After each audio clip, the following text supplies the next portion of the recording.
Hello बच्चों, let's read this question. The question says, give the product of the following reactions. बच्चों इस question में एक reaction दी गई है जिसमें अगर आप देखोगे यहाँ पर एक एलाइल और एक फिनाइल ईथर है। ये सब्स्टिट्यूटेड फिनाइल ईथर है बेसिकली। हम इसको ऐसा बोल सकते हैं और इसको हीट कर रहे हैं। तो पूछा गया है क्या प्रोडक्ट बनेगा। इंपॉर्टेंट है बच्चों, यहाँ पर इसको ध्यान रखना है कि यहाँ पर इस कार्बन को इन्होंने लेबल कर रखा है, बेसिकली स्टार मार्क कर रखा है। तो हमें उसके कोरस्पॉन्डिंग ही एबीसीडी प्रोडक्ट बताने हैं। एबीसीडी जो भी प्रोडक्ट बनेंगे हमें वो बताना है इसके अकॉर्डिंग ही। तो हमारे प्रोडक्ट्स को इसी के बेसिस पर हमें बताना है। तो फर्स्ट ऑफ ऑल बच्चों इस रिएक्शन के बारे में हमें पता होना चाहिए। तो इसके की कॉन्सेप्ट के बारे में बात करते हैं। इस क्वेश्चन के की कॉन्सेप्ट के बारे में, और इस क्वेश्चन का की कॉन्सेप्ट क्या होगा बच्चों? Claisen rearrangement reaction. What is the key concept? The key concept is Claisen rearrangement reaction. Basically बच्चों यहाँ पर क्लेजन रीअरेंजमेंट रिएक्शन होने वाली है। कौन सी रिएक्शन होने वाली है? Claisen rearrangement reaction. अगर हम क्लेजन रीअरेंजमेंट रिएक्शन की बात करें बच्चों, एक काइंड की ये 3,3 सिग्माट्रोपिक रिएक्शन होती है, सिग्माट्रोपिक रीअरेंजमेंट रिएक्शन होती है, जिसको अगर जब हम यहाँ हीट करते हैं तो ये रिएक्शन कैरी आउट होती है, रीअरेंजमेंट यहाँ पर होता है, सिग्माट्रोपिक रिएक्शन होती है। जनरली फिनाइल जो हमारे पास फिनाइल एलाइल ईथर्स होते हैं या फिर हमारे पास एलाइल विनाइल ईथर्स होते हैं, वो इस रिएक्शन को देते हैं। तो सिमिलर रिएक्शन यहाँ पर भी देखने को मिलेगी, क्योंकि जो हमारा कंपाउंड है बच्चों उसके अंदर भी हमें क्या मिला है? ये मिला है, ये कंपाउंड हमें बेसिकली मिला है। और इसके अंदर इसको समझ लेते हैं बच्चों। यहाँ पर कौन है? ये बेंजीन रिंग है, और यहाँ इससे एक ये CH3 ग्रुप अटैच है, और यहाँ ये CH3 ग्रुप अटैच है। बच्चों होता क्या है, अगर हम यहाँ पर जैसे कि हमारे पास ये कंपाउंड है, ये हमारे पास डबल बॉन्डेड दो कार्बन है, और इससे ये नेक्स्ट कार्बन एलाइल कार्बन कहलाएगा। तो हम ये बोल सकते हैं इधर ये कौन सा ग्रुप है? एलाइल है। ये हमारे पास पीएच रिंग है, फिनाइल ग्रुप है बेसिकली। यहाँ इस पे भले ही दो सब्स्टिट्यूशन है, सब्स्टिट्यूटेड फिनाइल बोल सकते हैं। तो एलाइल फिनाइल और बीच में ऑक्सीजन ईथर है, एलाइल फिनाइल ईथर है। और ये क्या देते हैं? यहाँ पर एक काइंड का रीअरेंजमेंट देते हैं जब हम इनको क्या करते हैं बच्चों? हीट करते हैं। होता क्या है, जब आप इसको हीट करते हो तो यहाँ एक रीअरेंजमेंट देखने को मिलता है। ध्यान से समझना है होगा क्या। अभी हमने स्टार वाले कार्बन को मार्क कर देते हैं कि ये वाला कार्बन जो था स्टार था, तो हम इसको मार्क कर देते हैं। यहाँ पर इसको हम ऐसे लिख सकते हैं, ये 1 कार्बन है, ये 2 कार्बन है, ये 3 है। सिमिलरली ये 1 एटम है, ये सेकंड एटम है, और ये थर्ड एटम है, ये थर्ड एटम है।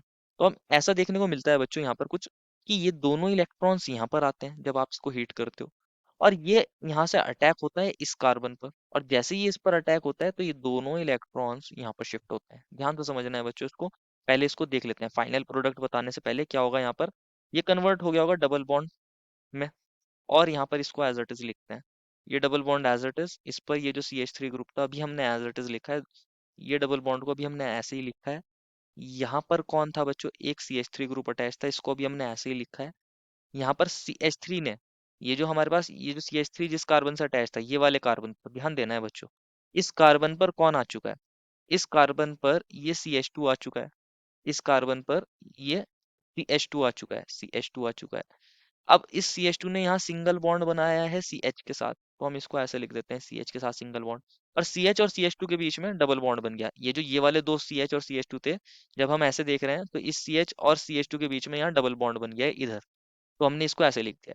जिस CH2 से हमारे कार्बन ने बॉन्ड बनाया है, जिस CH2 से हमारे कार्बन ने बॉन्ड बनाया है, उसको मार्क कर रखा था, लेबल्ड कर रखा था, तो हम भी इसको लेबल कर देंगे कि ये वो वाला CH2 है, ये वो वाला CH2 है। ध्यान से समझना है इसको। तो हमने भी इसको क्या कर दिया? लेबल। क्योंकि 3 एटम्स ऊपर वाले हैं, 3 एटम्स नीचे हैं जो इसमें रीअरेंजमेंट में पार्टिसिपेट कर रहे थे, इसलिए हमने इसको 3 3 सिग्मा ट्रोपिक बोला था, 3 3 थ्री थ्री अरेंजमेंट बोला था, इसलिए इसको। अब ये रिएक्शन पूरी नहीं हुई। और तो सब्स्टिट्यूटेड प्रोडक्ट यहाँ पर जनरली मेजर नहीं बनते, यहाँ पर रिपल्शंस हो सकती हैं। तो यहाँ पैरा वाला जो प्रोडक्ट बनता है वो मेजर बनता है। इसको हम ऐसे लिख लेते हैं। इसको हम कैसे लिख लेते हैं? ये सी एलाइल ग्रुप को हम इस तरीके से दिखा देते हैं, इसको यहाँ पर नीचे की तरफ दिखा देते हैं कि ये हमारा CH है। ये हमारे पास यहाँ पर सिंगल बॉन्ड था, यहाँ हमारे पास ये CH2 था बेसिकली, यहाँ ये CH है, और ये डबल बॉन्ड CH2। इसको हमने ऐसे लिख लिया, ऊपर की तरफ ना दिखाकर इसको हमने नीचे की तरफ दिखाया। और ये वाला जो CH2 था ये लेबल्ड था, अभी हमने पीछे देखा। अब क्या होता है, यहाँ फर्दर रीअरेंजमेंट होता है। यहाँ पर क्या होता है? यहाँ पर फर्दर रीअरेंजमेंट होता है। ये दोनों इलेक्ट्रॉन्स यहाँ पर जाते हैं, ये यहाँ पर अटैक करता है, और ये दोनों इलेक्ट्रॉन्स यहाँ पर मूव करेंगे। इसको अगेन देखना है, ये 1 एटम, ये second atom, third atom. Similarly ये 1 एटम, ये सेकंड एटम, ये थर्ड एटम। अगेन यहाँ पर क्या हो रहा है? 3 3 सिग्मा ट्रोपिक रीअरेंजमेंट हो रहा है। इसको अभी हमने ऐसे लिख दिया है। ध्यान से समझना है, जब ये यहाँ पर रीअरेंज होगा तो इसको हम ऐसे दिखा सकते हैं कि यहाँ पर क्या बन गया होगा? ये तो डबल बॉन्ड ओ था ही, यहाँ पर एक डबल बॉन्ड था, यहाँ पर एक CH3 था, यहाँ पर ये जो ऊपर की तरफ हमने CH3 दिखाया था उसको एज इट इज रखा है, यहाँ पर एक डबल बॉन्ड बन गया है, यहाँ इस पोजीशन पर CH2 आ चुका है। इस CH2 ने सिंगल बॉन्ड बनाया है CH के साथ, और इस CH ने डबल बॉन्ड बनाया है CH2 के साथ, और जिस CH2 के साथ यहाँ डबल बॉन्ड बना है उसको हमने स्टार कर रखा था। दैट मीन ये स्टार वाला CH2 है, ये स्टार वाला CH2 था, तो ये हमारा बनेगा। अब ये जो कंपाउंड है बच्चों, ये यहाँ पर क्या होता है, एरोमेटाइज होता है। क्या होता है, एरोमेटाइज, क्योंकि एरोमेटिसिटी ब्रेक हो रही है रिंग की। हमारे पास जो कंपाउंड था वो एरोमेटिक था फिनाइल रिंग के अंदर। तो ये बेसिकली क्या होता है, ये दोनों इलेक्ट्रॉन्स यहाँ पर जाते हैं, ये इलेक्ट्रॉन्स यहाँ पर मूव करेंगे, और जैसे ये मूव करेंगे तो ये इलेक्ट्रॉन्स ऑक्सीजन पर मूव करेंगे, तो ऑक्सीजन पर आएगा नेगेटिव चार्ज, और यहाँ से ये जो H+ निकलेगा ये ऑक्सीजन नेगेटिव के साथ मिलके OH में कन्वर्ट हो जाएगा।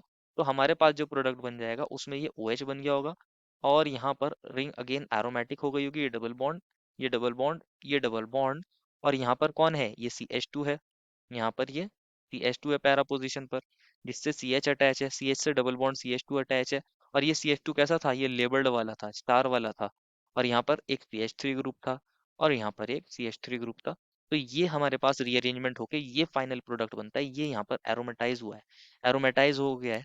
इसको हम एक काइंड का टॉटोमराइजेशन भी बोल सकते हैं, टॉटोमराइजेशन भी बोल सकते हैं। तो एरोमेटाइज हो गया और हमारे पास इस तरीके से ये मेन प्रोडक्ट बन गया, तो इसको चेक करना है, इसको चेक करना है, पैरा पोजीशन पर सब्स्टिट्यूशन होना चाहिए, पैरा पोजीशन पर सब्स्टिट्यूशन होना चाहिए। ऑप्शन ए में बिल्कुल करेक्ट प्रोडक्ट है। स्टार भी हमारे पास जिस पर आया है, जिस आइटम के ऊपर स्टार आया है वो हमारे पास ये बाद में था, जिससे हमारा फिनाइल रिंग अटैच हुआ है उसके ऊपर स्टार नहीं था हमारे वाले प्रोडक्ट में भी।